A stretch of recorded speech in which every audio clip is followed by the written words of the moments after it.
Ito nga pala ang video na pinakaayaw ko sa lahat. Alam nyo ba kung bakit? Dahil may isang supporter ko ang nag-request nito. Sa susunod, kanta ka, Lods. Ha ha ha ha. Kaya syempre solid supporters natin siya, kaya pagbibigyan ko ang request niya.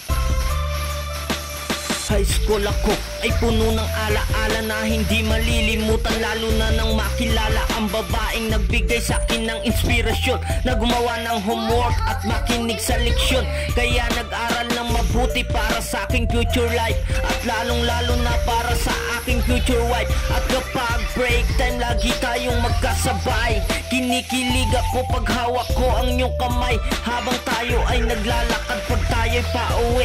Lalo akong tinatamaan pag ika'y ngumingiti. Ang lahat ng pighati, ikaw ang nagtatagal. Dahil sa iyo kaya pasado sa periodikal, buhay ko ay nag-iba. Binigyan mo ng sigla, tumaas na rin ang grades ko sa matematika. Ikaw lang ang dahilan para to sa iyo mahal. Inaalay ko sa iyo ang natanggap kong medal.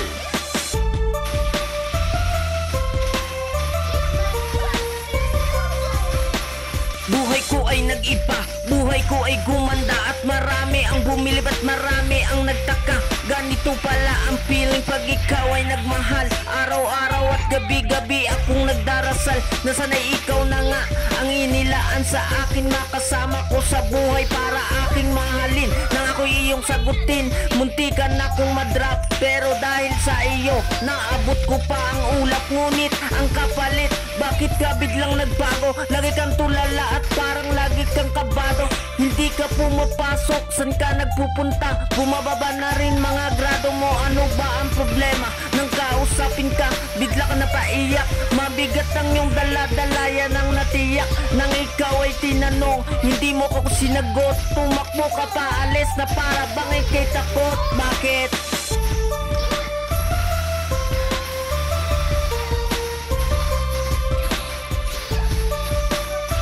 Tanda ko pa, Lunes ng umaga nun, bakit ang daming pulis? Ano bang meron ngayon? Narinig ko sa usapan na mayroon daw trahedya.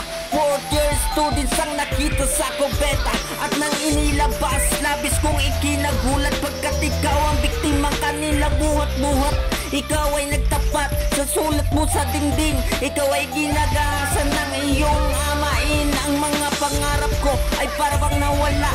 Gusto kong sumigaw, gusto kong magwala. Hindi makapaniwala, hindi to totoo. Di na ba kita makakasama sa kolehiyo? Ba't ngayon mo lang sinabi? Di mo pinaalam. Puso ko'y nagdurugo, puso ko'y nagdaramdam. Matatapos na ako ngayon sa kolehiyo. Nadala ang alaala nung high school ako. High school, from a high school, pang naaalala. Lalo nung graduation, napaluha ko talaga.